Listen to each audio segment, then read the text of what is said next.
पहली बात तो ये है कि ऑफलाइन बच्चे जितने भी पढ़ चुके हैं ये वाला चैप्टर, तो हो सकता है आपको ऐसा लग रहा होगा कि आप बहुत सारी चीजें रिपीट होती हुई सुन रहे हैं, बहुत सारी चीजें आप ऑलरेडी पहले से सुन चुके हैं।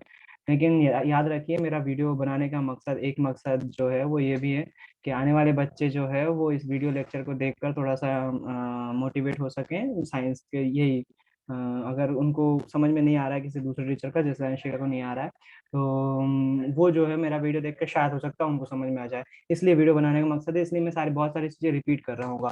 चैप्टर सबसे पहले तो हम थोड़ा सा ब्लूप्रिंट के मद्देनजर देखें तो इस बार जो हर बार चेंज होता रहता है, लेकिन इस बार का जो है वो 3 मार्क का चैप्टर है, जिसमें से 2 मार्क का एक क्वेश्चन आना है और एक ऑब्जेक्टिव आना है ना। तो ऑब्जेक्टिव की दृष्टि से जहां पर भी ऑब्जेक्टिव वाला चैप्टर आ जाता है उसको थोड़ा सा ध्यान से पढ़ना होता है। बेसिक तो कम से कम उसके पता ही होना चाहिए। तो चैप्टर किस बारे में है? चैप्टर है जो हमारे आसपास तत्व व्याप्त थे, उन तत्वों की आवर्त सारणी कैसे बनी, आधुनिक आवर्त सारणी तक हम कैसे पहुंचे, है ना। अच्छा, ये आवर्त सारणी, पहली बात तो ये तत्वों की आवर्त सारणी बनाता कौन है? तो इसको मैनेजमेंट करने का काम करता है IUPAC।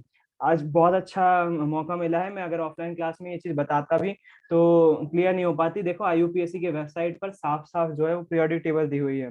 मैं लिखता हूँ यहाँ पर IUPAC, पूरा वो नाम होता है international union of pure and applied chemistry. एक ऐसी संस्था है जो कि दुनिया भर में केमिकल के नाम तय करता है। ये बेंचमार्क सेट करता है कि पूरी दुनिया में इस केमिकल को इस नाम से जाना जाएगा। तो ये IUPAC की वेबसाइट है। इस पर आप थोड़ा सा ही सर्च करेंगे तो आपको जो है पीरियोडिक टेबल की एक लिंक मिल जाएगी जो कि IUPAC बना रहा है। इससे ज्यादा कोई दुनिया में और कोई नहीं हो सकता जो प्रूव कर सके, है ना। ये बेस्ट साइट है तत्वों के आवर्त सारणी को जानने के लिए। तो ये तत्वों के आवर्त सारणी IUPAC अपनी वेबसाइट पर दिखाता है। आप सारे के सारे तत्व जो है वो लगभग ज्ञात हो चुके हैं, 118 तत्व। इसमें लेंथेनाइट और एक्टिनाइट जो है वो नीचे लिखे हुए दिखाई देते हैं आपको।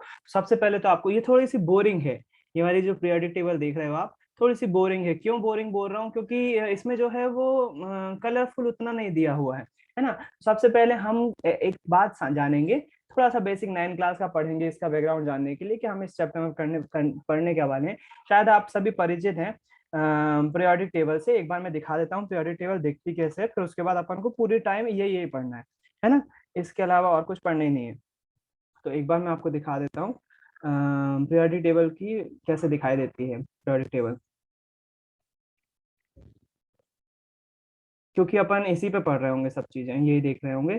तो कम से कम हमको पता तो हम चैप्टर किस बारे में पढ़ रहे हैं कि पूरा का पूरा पीरियोडिक टेबल ये है आपके एलिमेंट्स। थोड़े से इसमें कलरफुल दिख रहे हैं आपको चीजें जो है, आपको मेरे ख्याल से स्क्रीन पर दिखाई दे रहे होंगे। तो इस पीरियोडिक टेबल में जो है वो तत्वों के नाम लिखे हुए हैं। ये जो बड़े सिंबल दिख रहे हैं ना आपको, ये तत्वों के नाम लिखे हुए हैं। 9 क्लास में हमने देखा था तत्व और यौगिक क्या थे, है ना। थोड़ा सा रिवाइज करते हैं तत्व और यौगिक क्या थे। 9 क्लास में हम देख रहे थे पदार्थ कैसे मिलकर बने हुए, कणों से मिलकर बने हुए हैं, कण मिलकर जो है वो पदार्थ बनाते हैं, ठोस द्रव गैस पे देखे थे। फिर उसके बाद तत्व यौगिक और मिश्रण देखे थे। हमने देखा था क्या हमारे आसपास के पदार्थ शुद्ध है वाले चैप्टर में, कि हमारे आसपास के पदार्थ अगर शुद्ध हैं तो वो कैसे हैं, उनके कण अगर एक समान है तो हम उसको शुद्ध मान रहे थे। तो जो तत्वों के कण होते हैं वो एक समान कणों से मिलकर बना होते हैं तत्व, और उनको हम शुद्ध मानते थे। हम हमारे लिए जो है वो, अगर घी के डिब्बे पे लिखा हुआ है प्योर घी, तो वो हमारे लिए शुद्ध नहीं है। हमारे लिए शुद्ध केवल वही चीज है जिसमें उपस्थित सभी कण जो है वो एक समान है, रासायनिक रूप से भी भौतिक रूप से भी। तो उनको हम तत्व बोलते थे, है ना। अगर हम बैकग्राउंड देखें कैसे बनते हैं तत्व, तो हम बहुत अच्छे से 9 क्लास में पढ़ चुके हैं कि परमाणु होता है छोटा सा, बहुत छोटा सा, नन्हा सा, मुन्ना सा, प्यारा सा। तो वो परमाणु जो है बीच में उसके नाभिक होता है, नाभिक में होते हैं प्रोटॉन और न्यूट्रॉन। प्रोटॉन पर होते हैं धनावेश, न्यूट्रॉन पर कोई आवेश नहीं। उसके आजू बाजू इलेक्ट्रॉन जो है वो घूमते रहते हैं। नील्स बोर अंकल जो थे, उन्होंने सबसे आखिरी वाला जो परमाणु मॉडल बताया था उसमें उन्होंने बताया था कि बीच में नाभिक होता है और उसके आजू बाजू जो है वो इलेक्ट्रॉन घूमते रहते हैं, घूमते रहते हैं, घूमते रहते हैं। और वो उन्होंने जो है अलग अलग कक्षाओं में बताया था कि इलेक्ट्रॉन इन कक्षाओं में भरे रहते हैं, उनको भरने का तरीका 2n²। खैर, वो परमाणु जो है, वो परमाणु आपस में जुड़ते जाते हैं, बहुत सारे परमाणु जो है वो जुड़े रहते हैं और एक निश्चित आकृति बनाते हैं, या फिर एक निश्चित संख्या में जुड़कर, या फिर जो परमाणु होता है उसमें इलेक्ट्रॉन की संख्या अलग अलग हो सकती है। वो अलग अलग संख्या, इलेक्ट्रॉन की संख्या भी एज वेल एज प्रोटॉन की संख्या भी और न्यूट्रॉन की संख्या भी, है ना। तो शायद मेरी आवाज फ्लक्चुएट हो रही होगी थोड़ी बहुत, थोड़ा सा आप अगर अगर ज्यादा अटक रही है तो आप जो है वो वीडियो देख लेना, वीडियो रिकॉर्ड कर रहा हूँ तो मैं, है ना। थोड़ा सा स्टार्टिंग में शायद नेट की वजह से कुछ इशू आ रहा है। है। तो वो परमाणु में इलेक्ट्रॉन प्रोटॉन न्यूट्रॉन की संख्या अलग अलग होती है। तो वो परमाणु जो है इलेक्ट्रॉन की संख्या के आधार पर अलग अलग तत्व बनाता है। उदाहरण के लिए हाइड्रोजन यदि हम बात करें तो उसमें केवल एक इलेक्ट्रॉन है और एक प्रोटॉन है। उसके बाद हीलियम की बात करें तो उसमें दो इलेक्ट्रॉन है और दो प्रोटॉन है। अलग अलग तत्व, तो ऐसे कितने तत्व व्याप्त हैं पृथ्वी पर? तो बोला जाता है पृथ्वी पर 118 तत्व मौजूद हैं, या मौजूद पूरे लगभग लगभग 118 बोल सकते हैं, क्योंकि कुछ तत्व अभी खोजे जाना बाकी अभी भी है ना। हालांकि वो खोजे जा चुके हैं, उनका नाम दे दिया गया है, लेकिन उन पर रिसर्च अभी भी चल रही है क्योंकि लैब में बनाया जा रहा है उसमें। तो बोला जा रहा है पृथ्वी पर जितनी चीजें बनी हुई है, जितनी चीजें बनी हुई है, वो सब केवल और केवल 118 तत्वों से मिलकर बनी हुई है। कोई सी भी चीज ले लो आप दुनिया पूरी पृथ्वी पर, कोई सी भी। हाँ, वजह ये जरूर है कि वो बाहर से ना आई हो। अगर उल्का पिंड आ रहा है किसी पृथ्वी पर बाहर से, तो वो कोई 118 तत्व के अलावा भी कोई दूसरा तत्व हो सकता है, उसका नहीं बोल सकते। लेकिन पृथ्वी पर जो भी पदार्थ मौजूद है वो केवल और केवल 118 तत्वों से मिलकर बना होता है ना। वो 118 तत्व कैसे डिसाइड होते हैं? परमाणु में उपस्थित इलेक्ट्रॉन और प्रोटॉन की संख्या के आधार पर वो तत्व जो है वो डिसाइडेड होते हैं। तो स्टार्टिंग में जब विज्ञान तरक्की कर रहा था 90s में 20s में, तो लगातार ये तत्व जो है वो खोजे जा रहे थे। लगातार एक के बाद एक तत्व खोजे जा रहे थे। अब स्टार्टिंग में गिने चुने तत्व थे तो कोई परेशानी नहीं हुई। लेकिन जैसे जैसे ये तत्वों की संख्या बढ़ती जा रही थी, जैसे जैसे तत्व खोजते जा रहे थे, तो तत्वों की संख्या लगातार बढ़ती जा रही थी। और तत्वों की संख्या अब जब लगातार बढ़ती जा रही थी, तो एक परेशानी आने लगी, भाई इनको व्यवस्थित करना जरूरी है। स्टार्टिंग में दो तत्व थे, पांच तत्व थे जो खोजे जा रहे थे, धीरे धीरे 20 22 50 धीरे धीरे बढ़ते गई संख्या। लेकिन उसमें स्टार्टिंग में दिक्कत नहीं की, लेकिन संख्या बढ़ गई तो उनकी स्टडी करने में परेशानी होने लगी। तो उन्होंने कई वैज्ञानिक आए लगातार, बस चैप्टर उसी के बारे में है कि कैसे कैसे उन तत्वों को व्यवस्थित किया गया। जैसे जैसे तत्व मिलते चले गए, उन तत्वों को किस तरह से व्यवस्थित किया है। एक उदाहरण मैं बार बार लेता हूँ और बहुत कॉमन सा उदाहरण है। किसी हम शॉप में जाते हैं, किसी किराने की शॉप में जाते हैं, क्या होगा यदि साबुन, दाल, तेल और दाल चूड़ा, नमकीन, वो सारा सेक्टर जो है अगर मिले हुए रखे रहेंगे दुकान में, पूरे भरे हुए रखे रहेंगे, और आप जाओगे दुकानदार से बोलोगे भैया मुझे 1 किलो जो है वो शक्कर दे दो, तो 10 बार 10 चीजें उठाएगा। व्यवस्थित नहीं रहेंगी ना चीज, 10 चीजें उठाएगा, ढूंढेगा शक्कर कहाँ है, फिर शक्कर निकाल के देगा। उसका टाइम बर्बाद होगा, बिल्कुल होगा।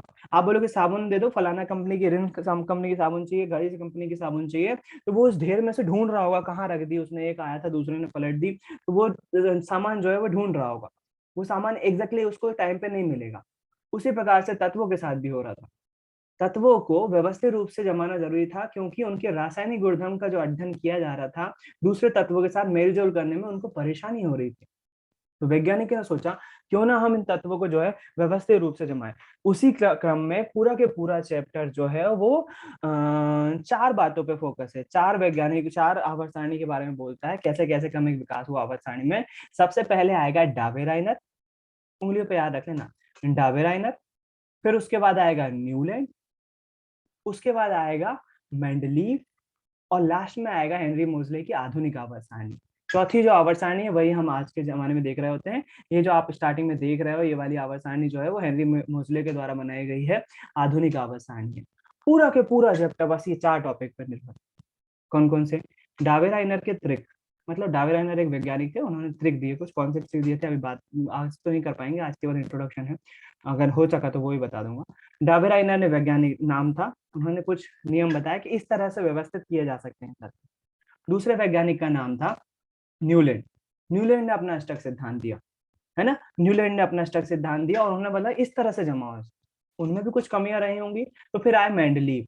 मेंडलीव आए, मेंडलीव ने अपनी आवर्त सारणी प्रस्तुत करी। उन्होंने बहुत हद तक तर्क बहुत अच्छे अच्छे दिए थे, उनकी बहुत सारी बातों को आधुनिक आवर्त सारणी में भी उतारा गया। उसके बाद आती है आधुनिक आवर्त सारणी, जो कि मेंडलीव की कमियों को दूर करता है। मेंडलीव ने इतनी अच्छी परफेक्ट देने के बाद भी कुछ कमी रह गई उनमें, तो उन्होंने जो है फिर हेनरी मोजले ने जो है आधुनिक आवर्त सारणी बनाई, जो कि लगभग लगभग परफेक्ट मानी जाती है। लगभग क्यों बोल रहा हूँ, हो सकता है कोई सा वैज्ञानिक आए फिर से उसमें कमी निकाल ले। विज्ञान में कोई चीज परफेक्ट बहुत टाइम बाद होती है, या फिर चेंजेस चलते रहते हैं, कुछ ना कुछ चेंजेस चलते रहते हैं, लेकिन बोल सकते हैं कि अभी परफेक्ट है। अच्छा, क्या केवल ये 4 वैज्ञानिकों ने मैं इस पे आवर्त सारणियों पे काम किए होंगे, तत्वों को व्यवस्थित करने के ऊपर काम किया होगा? नहीं, ऐसा नहीं था। बहुत सारे वैज्ञानिक थे, लेकिन इन चारों के तर्क जो थे बाकी की तुलना में ज्यादा अच्छे थे। कुछ लोग विलुप्त हो गए, कुछ लोगों ने काम किए, लेकिन वो रिसर्च नहीं मतलब प्रस्तुत नहीं कर पाए, अपने आप को इतिहास में दर्ज नहीं कर पाए, रिटर्न वर्क उसका प्रस्तुत नहीं कर पाए, तो केवल ओरल ओरल में उनका नाम भी ज्यादा नहीं फिट नहीं हो पाया। इन चारों के जो है वो तर्क बहुत ज्यादा अच्छे थे, इसलिए इनको जो है प्रायोरिटी टेबल की हिस्ट्री में रखा गया कि इन्होंने जो है वो विकास में योगदान दिया, और इन्हीं को जो है इन चैप्टर में पढ़ रहे होते हैं, है ना। तो 2 नंबर का क्वेश्चन जो बन सकता है इन्हीं 4 मॉडल्स पे से आ सकता है ना। और जो बच्चे, अगर आपको ऐसा लग रहा है कि हम क्लास में पढ़ चुके हैं तो हम दोबारा क्यों पढ़ें इधर, या फिर दिमाग में ये आ रहा है कि हम तो ये चीज रिपीट देख रहे हैं, तो आप गलत फहमी में हो थोड़ी सी। ऑनलाइन क्लासेस में अगर, हाँ, आप अगर क्लास में नहीं भी रहते तो वीडियो जरूर देख लेना, कई बातें ऐसी निकलती हैं जो एक बार मिस हो जाती हैं, दूसरी बार आ जाती हैं, है ना, उस टॉपिक के बारे में। तो बहुत सारी चीजें ऑनलाइन क्लास में हो रही होंगी, तो ज्यादा जोर नहीं लगाना पड़ेगा दिमाग पे आपको, क्योंकि चीजें समझ में आ रही होंगी।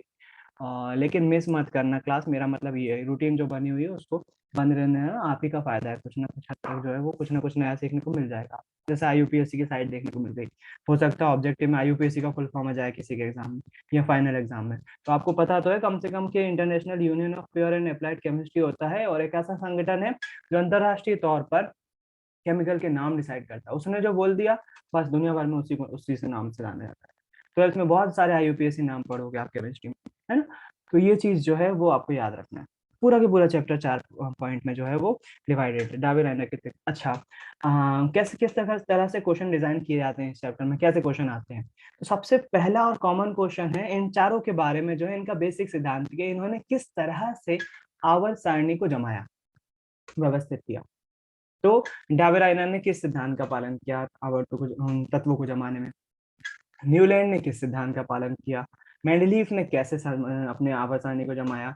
आधुनिक आवर्त सारणी की क्या विशेषता है, उसको किस प्रकार के सिद्धांत के आधार पर जमाया गया है। हेनरी मोजले ने कैसे व्यवस्थित किया उसको, है ना। और उसके बाद दूसरा जो सबसे कॉमन क्वेश्चन है वो ये है कि इन सब की कमियां, आपसे पूछ सकते हैं न्यूलैंड के अष्टक सिद्धांत की कमियां बताइए, डावेराइनर के त्रिक की कमियां बताइए, मेंडलीफ के आवर्त सारणी की कमियां बताइए। आधुनिक आवर्त सारणी की कमियां नहीं है, वो परफेक्ट है लगभग, तो उसकी कमियां नहीं पूछी जाती। आधुनिक आवर्त सारणी की कमी की जगह तीसरा क्वेश्चन जो टाइप होता है वो आती है उसकी विशेषताएं, है ना।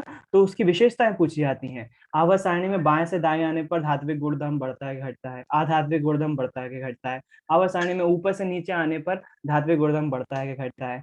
वो सारी चीजें उसके उसके ऊपर क्वेश्चन बनता है ना। तो 2 नंबर का क्वेश्चन बस इससे बाहर नहीं जाएगा, बिल्कुल नहीं जाएगा।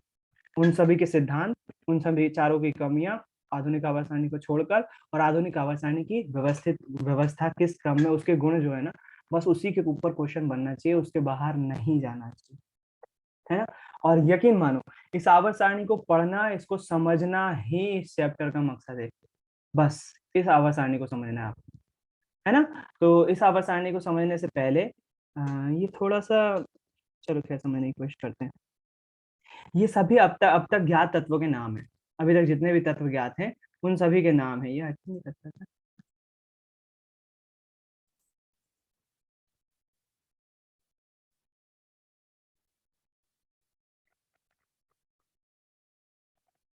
हम्म, ये आवर्त सारणी है आपकी, है ना। इसमें जो है ये तत्व नीचे रखे हुए हैं, क्यों? क्योंकि ये जो रो है ना इधर बन नहीं पा रही थी, बता रहा हूँ कैसे कैसे क्या क्या चीजें हुई। आधुनिक आवर्त सारणी की बात हम बाद में करेंगे। आधुनिक आवर्त सारणी तो खैर जब समझ में आएगी, जब आप स्टार्टिंग से देख लोगे, तो मेरे ख्याल से आप सभी इन टर्म से परिचित होंगे। ये टर्म पहले से जानना जरूरी है, क्योंकि इसके बिना काम नहीं चलेगा। पहला तो है, परमाणु किसको बोलते हैं? एटम। परमाणु टर्म से सभी परिचित होंगे, एटम जिसको बोलते हैं, है ना। तो एक बार मैं रिवाइज करवा देता हूँ, एटम क्या होते हैं। सबसे पहले आते हैं इलेक्ट्रॉन, प्रोटॉन, न्यूट्रॉन। बीच में प्रोटॉन और न्यूट्रॉन होते हैं, उसके आजू बाजू इलेक्ट्रॉन जो है वो घूमते रहते हैं। इलेक्ट्रॉन, प्रोटॉन, प्रोटॉन पर धनावेश, इलेक्ट्रॉन पर ऋणावेश और न्यूट्रॉन पर कोई आवेश नहीं। ये 3 कण मिलकर बनाते हैं कोई परमाणु, जिसको हम एटम बोलते हैं। आइटम नहीं, एटम, परमाणु। महर्षि कणाद ने इसकी व्याख्या की थी। बहुत सारे परमाणु आपस में मिलकर बनाते हैं अणु, जिसको इंग्लिश में बोलते हैं मॉलिक्यूल। अणु आपस में मिलकर जो है वो किसी पदार्थ के कण बनाते हैं, या मैं डायरेक्ट ये भी बोल सकता हूँ डायरेक्ट पदार्थ का निर्माण करते हैं। ये चीज हमको, पहली बात तो ये चीज क्लियर होना चाहिए। उसके बाद बीच में नाभिक होता है, इसका मॉडल आपको पता होना चाहिए। बीच में नाभिक होता है जिसपे प्रोटॉन और न्यूट्रॉन होते हैं, उसके आजू बाजू गोली कक्षाओं में इलेक्ट्रॉन घूमते रहते हैं। मैं थोड़ा सा ऐसा बना देता हूँ, बीच में ये नाभिक, इसके आजू बाजू कक्षाओं में इलेक्ट्रॉन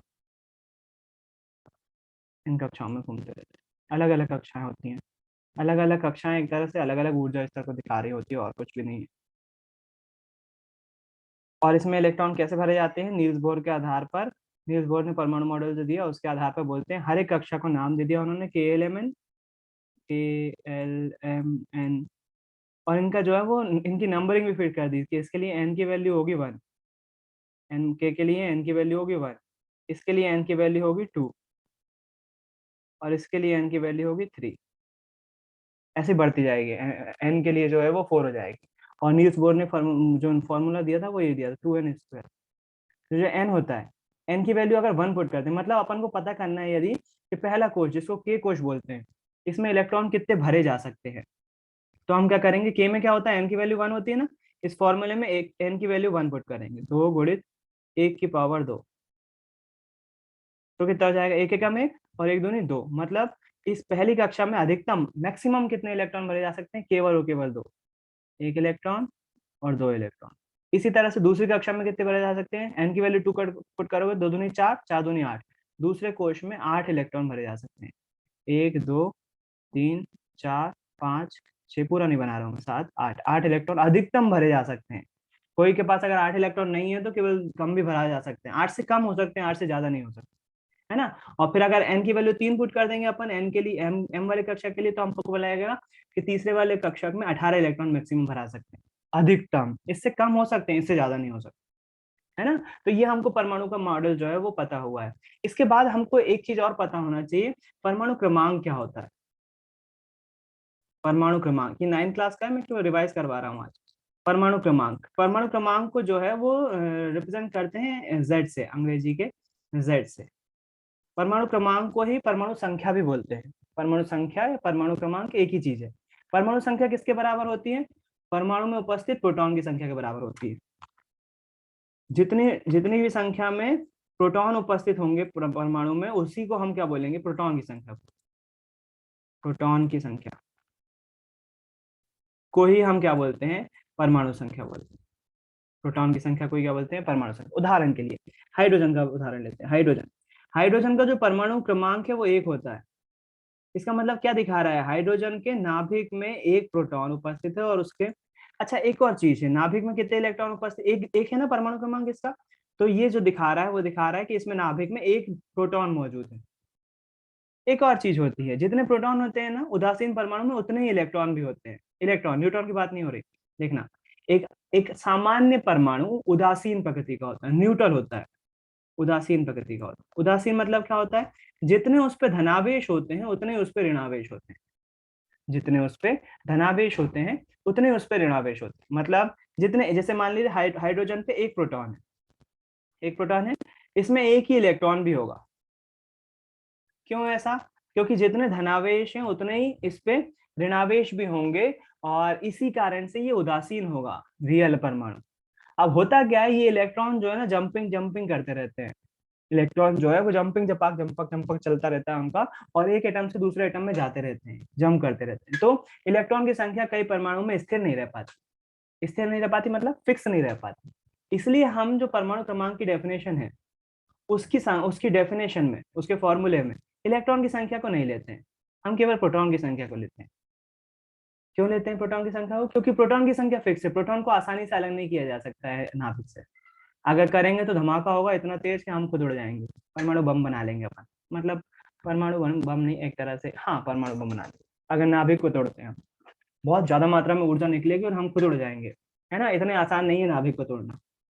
इसलिए जो परमाणु क्रमांक की डेफिनेशन है वो प्रोटॉन की संख्या पर डिपेंड करती है, बजाय इलेक्ट्रॉन की संख्या पर। हाँ ये जरूर है कि जितने प्रोटॉन होते हैं परमाणु में उतने इलेक्ट्रॉन होते हैं। उदाहरण के लिए यदि मैं आपसे बोलूं क्लोरीन का उदाहरण, Cl, क्लोरीन का परमाणु क्रमांक 17 है। ये हमें क्या दिखा रहा होगा, ये हमें दिखा रहा होगा इसमें उपस्थित प्रोटॉन की संख्या, मतलब इसमें कितने प्रोटॉन उपस्थित है, क्लोरीन में 17 प्रोटॉन उपस्थित है।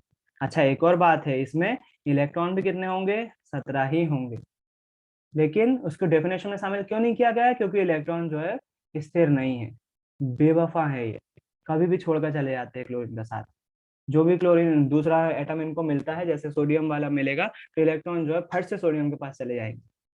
सबसे ज्यादा जो वो है ना, क्या बोलते हैं, जो दोगले दोस्त होते हैं ना, दोगले दोस्त शायद कुछ इन लोग को अभी है नहीं शायद, तो जो सबसे ज्यादा दोगले हैं होते हैं इलेक्ट्रॉन, इसलिए इनको डेफिनेशन में शामिल नहीं किया जाता है।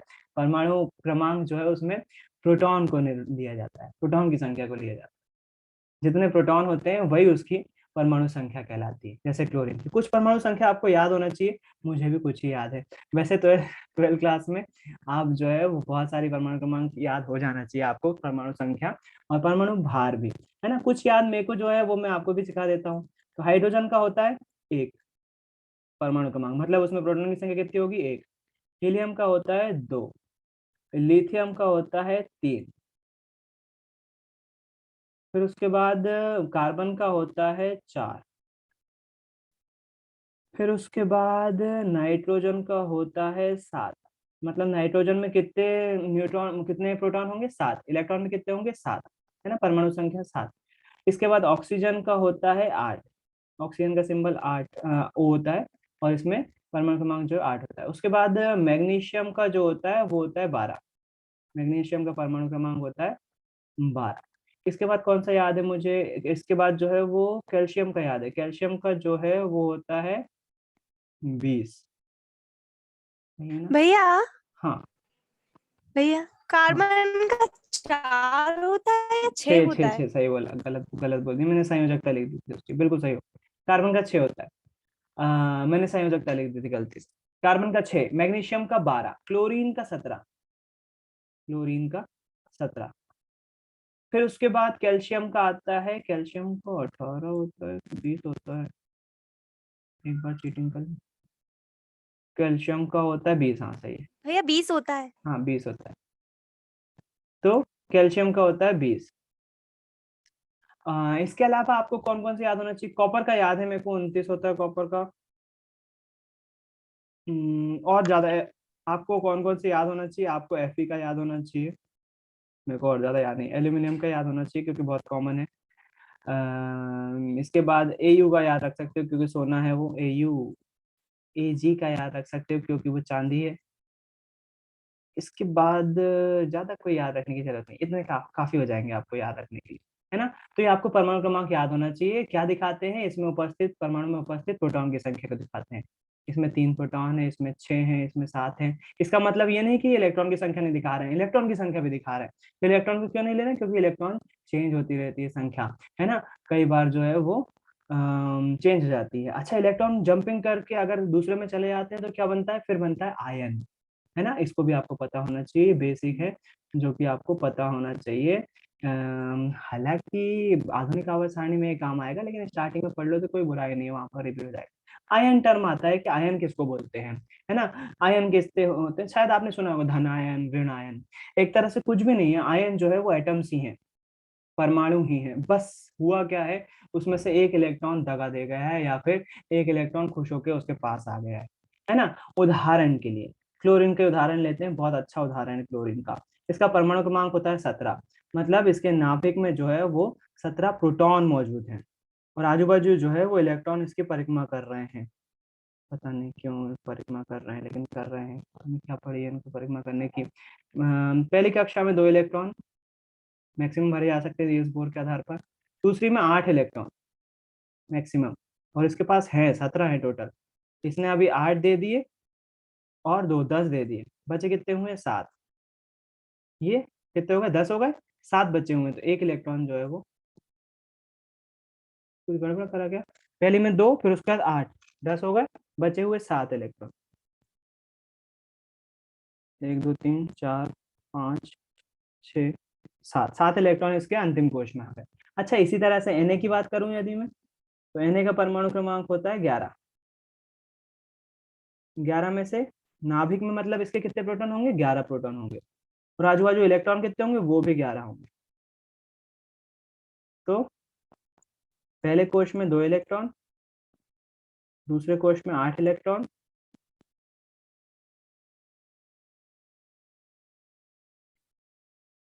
आप लोग का रिवीजन चल रहा है एक तरह से। 8 इलेक्ट्रॉन, 8 और 2 10 हो गए। अंतिम कोश में केवल एक, केवल और केवल एक इलेक्ट्रॉन। अब ये नाभिक पर देखना धनावेश है, और इलेक्ट्रॉन पर कौन सा आवेश है? नेगेटिव आवेश। सभी इलेक्ट्रॉन पर कौन सा आवेश होगा? ऋणावेश होगा, नेगेटिव आवेश होगा। आप चुंबक से बहुत अच्छे से जानते हो, धनावेश ऋणावेश को अपनी तरफ आकर्षित करता है। तो ये नाभिक जो है वो इलेक्ट्रॉनों को अपनी तरफ आकर्षित करे हुए, बांधे रखे हुए अपने में। इलेक्ट्रॉन जो है वो अपनी तरफ चिपका भी नहीं रहा है, और उसको घूमने भी, उसको बाहर भी नहीं जाने दे रहा है। मतलब एक तरह से उसने जो है वो उसको मजबूरन जो है वो फंसा के रखा है एक तरह से, ना उसको जाने दे रहा है, ना ही उसको खुद में समेटने दे रहा है। अगर टकराएगा तो खत्म हो जाएगा, परमाणु नष्ट हो जाएगा, है ना। तो इलेक्ट्रॉन बस घूम रहा है उसकी आकर्षण बल के कारण से। लेकिन ये जो आखिरी वाला इलेक्ट्रॉन है ना, इसकी नाभिक से दूरी बहुत ज्यादा है। जो पास में है ना ये इलेक्ट्रॉन, इसमें तो कोई दिक्कत नहीं जाती। ये वाला इलेक्ट्रॉन जो है वो बहुत ज्यादा पास में है नाभिक से, लेकिन ये वाला इलेक्ट्रॉन जो है वो बहुत ज्यादा दूर है। तो इस पर जो आकर्षण बल लगता है ना खींचने वाला नाभिक का, वो इन बाकी इलेक्ट्रॉनों की तुलना में कम होता है, कम होता है। मतलब इसको थोड़ा सा भी सपोर्ट मिले ना, कोई कोई भी इसको जो है वो ले जा सकता है अपने साथ। परिवार का बिगड़ा हुआ बच्चा है ये, है ना। जिस पर सबसे छोटे बच्चे लाडले होते हैं ना, ये सबसे छोटा है परिवार में, सबसे आखिरी में। तो इसको जो है वो माँ बाप का बहुत ज्यादा लाड़ प्यार मिला हुआ है। इसको कोई भी बहलाता फुसलाता है ना तो चला जाता है। यहाँ पर कौन बहला फुसला रहा है इसको? क्लोरीन फुसला रहा है। क्यों? मेरा भाई देख, आखिरी आखिरी आखिरी कोश है, मेरे को अष्टक पूरा करना है, 8 पूरे करना है इलेक्ट्रॉन। मेरे पास 7 ऑलरेडी है, केवल एक इलेक्ट्रॉन दे दे यार, एक इलेक्ट्रॉन मेरे को मिल जाएगा, मेरा अष्टक पूरा हो जाएगा, प्लीज यार। तो ये रिक्वेस्ट कर रहा है बार बार, है ना। तो उस रिक्वेस्ट के कारण से सोडियम का ये बच्चा जो है पिघल जाता है, और क्या बोलता है? ठीक है यार, मेरी वैल्यू तो यहाँ पर भी नहीं हो रही, मैं एक काम करता हूँ, तेरे पास ही आ जाता हूँ। ये इलेक्ट्रॉन इससे चला जाता है। अच्छा, जब इलेक्ट्रॉन जाता है साथ में ले जाता है अपने ऋणावेश। तो होता क्या है, तो इस नाभिक, इस सोडियम पर पहले 11 प्रोटॉन थे और 11 इलेक्ट्रॉन थे। अब एक इलेक्ट्रॉन चला गया तो केवल 10 इलेक्ट्रॉन बचे। मतलब इस पर जो है वो प्रोटॉन की संख्या ज्यादा हो जाएगी। प्रोटॉन अब कितने हो जाएंगे? प्रोटॉन अब हो जाएंगे, प्रोटॉन मतलब प्रोटॉन अब भी 11 ही रहेंगे, लेकिन इलेक्ट्रॉन कितने हो जाएंगे? अब 10। मतलब कौन सा आवेश बढ़ गया इस पर? धनावेश बढ़ गया। तो अब जब जो सोडियम परमाणु पहले उदासीन था ना, अब वो उदासीन नहीं रहा, अब उस पर धनावेश आ गया। अब उस पर धनावेश आ गया और वो बना सोडियम आयन। सोडियम आयन, ये बना सोडियम आयन। तो सोडियम आयन कुछ भी नहीं है, एक तरह का परमाणु ही है। बस उसने क्या करा है, एक इलेक्ट्रॉन को खो दिया है, एक इलेक्ट्रॉन को खो दिया है और सोडियम आयन बनाया है। आई होप समझ में आया हो। अच्छा, इसका क्लोरीन का क्या हुआ? इसने इस बच्चे को अपनी तरफ बुला तो लिया, इसके साथ क्या हुआ? इसमें पहले जो थे 17 प्रोटॉन थे, मैं कलर दूसरा ले लेता हूँ। इसके पास 17 प्रोटॉन थे और 17 इलेक्ट्रॉन थे, इसलिए ये न्यूट्रल था, इस पर कोई भी आवेश नहीं था। अब हुआ क्या, इसने एक बेला फुसलाकर इलेक्ट्रॉन को बुला लिया। अब एक इलेक्ट्रॉन आएगा तो एक इलेक्ट्रॉन अपने साथ साथ चार्ज भी लाएगा। तो प्रोटॉन तो अभी भी 17 है, लेकिन इलेक्ट्रॉन कितने हो गए? अब इलेक्ट्रॉन हो गए 18। इलेक्ट्रॉन 18 हो गए तो क्या हो जाएगा? क्लोरीन पर ऋणावेश ज्यादा हो जाएगा और बनेगा क्लोरीन आयन, जिसको हम माइनस से दर्शाते हैं। इस प्रकार से आयन बनते हैं। तो आयन कुछ भी नहीं है, आयन बस परमाणु ही है। किसी ने इलेक्ट्रॉन खो दिया है, किसी ने इलेक्ट्रॉन ग्रहण कर लिया, बस उसी के कारण से आयन बने हुए। तो ये आयन का आपको कॉन्सेप्ट समझ में आना चाहिए, है ना। हालांकि आधुनिक आवर्त सारणी में समझ में आएगा, आधुनिक आवर्त सारणी। अच्छा, पहला टॉपिक जो है वो हमारा है, वो है डावे राइनर के ट्रिक। डावे राइनर के ट्रिक। तो देखते हैं, अपना चैप्टर की शुरुआत डावे राइनर के ट्रिक से होती है। डावे राइनर एक वैज्ञानिक थे, इन अंकल जी ने, इनका फोटो भी लगा हुआ है, JW डावे राइनर। इन अंकल जी ने जो है वो, अच्छा, जो सिद्धांत है इनका डावे राइनर के ट्रिक से नापा जाता है। नाम किस नाम से प्रसिद्ध है? डावे राइनर के ट्रिक। ट्रिक मतलब तीन का जोड़ा, ट्राई, तीन का जोड़ा। इन्होंने क्या करा, उस समय ज्ञात तत्वों को तीन तीन के जोड़े में डिवाइड किया। भाई तीन तीन तत्वों में जोड़ूंगा मैं, और उन तीन तीन तत्वों को जो है वो एक एक कॉन्सेप्ट लगाया। बोले, उदाहरण के लिए उन्होंने एक जोड़ा ढूंढा, उसका नाम था के, लिथियम, सोडियम और पोटेशियम। उन्होंने बोला, अच्छा एक चीज यहाँ पर अपन भूल गए पुराने में, डाबी लाइन पे आ गया मैं, परमाणु भार तो बताया नहीं मैंने। परमाणु भार की जरूरत होगी यहाँ पर, एक चीज और सुन लो। परमाणु भार क्या होता है? मतलब डायवे लाइनर के ट्रिक कल ही पढ़ाना पड़ेगा। आज नहीं हो पाएगा। 9th क्लास का एक और टॉपिक था परमाणु भार। परमाणु संख्या किसको बोलते हैं अपन? परमाणु संख्या बोलते हैं परमाणु में उपस्थित नाभिक की संख्या को। अच्छा, जो नाभिक था हमारा, गोलू मोलू सा बीच में छोटा सा, इस नाभिक में केवल प्रोटॉन ही नहीं होते हैं, प्रोटॉन के साथ साथ इसमें न्यूट्रॉन भी होते हैं। प्रोटॉन पर तो धनावेश होता है, न्यूट्रॉन भी होते हैं, इस पर कोई आवेश नहीं होता है ना। तो और एक और बात, जो नाभिक होता है इसके आजू बाजू इलेक्ट्रॉन घूम जरूर रहते हैं बेचारे, लेकिन इलेक्ट्रॉन का भार जो है ना वो बहुत कम होता है। वो इनमें घूम तो रहे होते हैं लेकिन उनका द्रव्यमान जो है बहुत ना के बराबर होता है। मेन जो होता है ना भार या द्रव्यमान, वो परमाणु के नाभिक में उपस्थित रहता है। ये जो नाभिक दिख रहा है ना आपको, सबसे ज्यादा जो हैवी पार्ट होता है परमाणु का वो नाभिक में होता है। नाभिक सबसे ज्यादा हैवी होता है। इलेक्ट्रॉन का भार उसके सामने चींटी के समान, हाथी के सामने चींटी के समान। जैसे यदि मान लीजिए एक हाथी का वजन नापो आप, एलिफेंट का वजन नापो, तो वो कितना किलो आएगा? 500, 400, 500 किलो, मान लो 400 किलो आ रहा है। अगर उस तराजू पे एक चींटी और बढ़ा दोगे तो इसके भार पे कुछ असर पड़ेगा क्या? नहीं पड़ेगा। तो वो हाथी है प्रोटॉन और न्यूट्रॉन, और वो चींटी है इलेक्ट्रॉन। इसीलिए जो मेन द्रव्यमान रहता है, हम केवल किसका लेते हैं? परमाणु भार या द्रव्यमान। यहाँ पर भार और द्रव्यमान को एक ही टर्म से डिनोट करते हैं। हालांकि 9th क्लास में आपने पढ़ा है भार और द्रव्यमान में फर्क होता है ना। भार जो है वो गुरुत्वाकर्षण पर डिपेंड करता है, द्रव्यमान किसी पदार्थ में, किसी चीज में भरी हुई पदार्थ की मात्रा है। किसी में भरी हुई पदार्थ की मात्रा को हम द्रव्यमान बोलते हैं, उसको केजी में नापते हैं, जबकि भार को जो है वो न्यूटन में नापा जाता है, क्योंकि वो जो है पृथ्वी द्वारा लगाया जाने वाला, पृथ्वी या कोई भी ग्रह द्वारा लगाया जाने वाला गुरुत्वाकर्षण बल है किसी वस्तु पर, है ना। लेकिन यहाँ पर परमाणु भार और द्रव्यमान दोनों ही कॉमनली एक ही चीज बोल रहे होते हैं, दोनों को एक ही चीज बोल रहे होते हैं। परमाणु भार या द्रव्यमान किस पर डिपेंड करता है? नाभिक में उपस्थित प्रोटॉन और न्यूट्रॉन की संख्या पर, है ना। तो परमाणु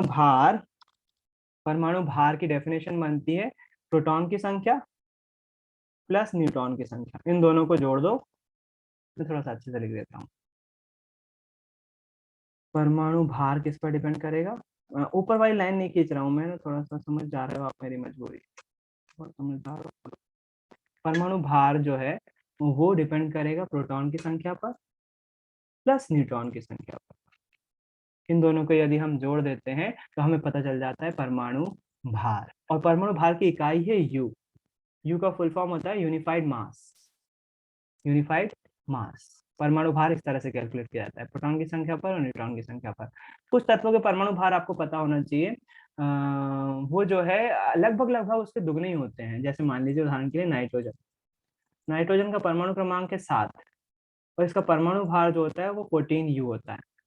आपको टेबल में थोड़ा सा अलग दिखेगा, ये एग्जैक्ट नहीं है, लगभग लगभग इतना होता है। ऑक्सीजन का जो है परमाणु क्रमांक होता है 8, और इसका परमाणु भार होता है 16U।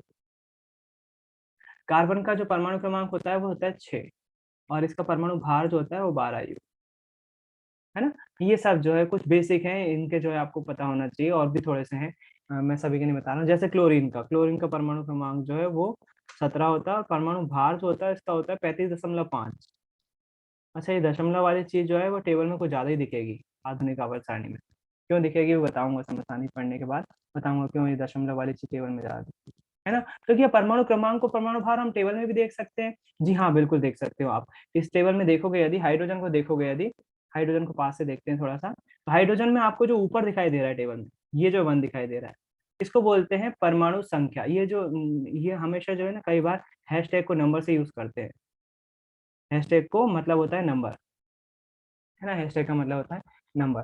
तो यहाँ पर जो आपको ये दिखाई दे रहा है स्टार्टिंग में, ये वाला भाग, इसको बोलते हैं परमाणु क्रमांक, परमाणु संख्या। उसके बाद ये सिंबल है उसका, हाइड्रोजन का प्रतीक भी इसको बोलते हैं हिंदी में। उसका नीचे जो लिखा हुआ है ना, नीचे जो लिखा हुआ है ना, वो लिखा हुआ है परमाणु भार। वो लिखा हुआ है परमाणु भार, है ना। पूरी टेबल जो है वो इसी तरह से काम कर रही होती है। पूरी टेबल में पूरी टेबल में सारे तत्वों के नाम लिखे हुए हैं, परमाणु क्रमांक लिखे हुए हैं, परमाणु भार लिखे हुए हैं, है ना। तो आज की क्लास में यहीं पर खत्म कर रहा हूँ। इंट्रोडक्टरी क्लास थी एक तरह से, और थोड़ा सा बेसिक पढ़ाया मैंने 9th क्लास का। और इसके बाद अपन जो मिलेंगे, कल मिलेंगे, और डायवार्नर के ट्रिक और उसकी कमियां, और न्यूलैंड के अष्टक सिद्धांत की वो क्या होता था वो, और उसकी कमियां जो है वो पढ़ रहे होंगे। आज थोड़ा सा क्लास जल्दी खत्म कर रहा हूँ। बीच बीच में अगर आपको लेट सुनाई दी हुई आवाज़ तो आप वीडियो देख लीजिएगा, मैंने पहले ही बताया। आज के लिए इतना ही रखते हैं। आई होप कुछ नया सीखा होगा। कल फिर मिलेंगे। बाय, गुड नाइट, जय गुरुदेव सभी को। जय गुरुदेव जय भैया। गुरुदेव भैया। अरे भैया। जय जय जय गुरुदेव गुरुदेव भैया। भैया। गुरुदेव।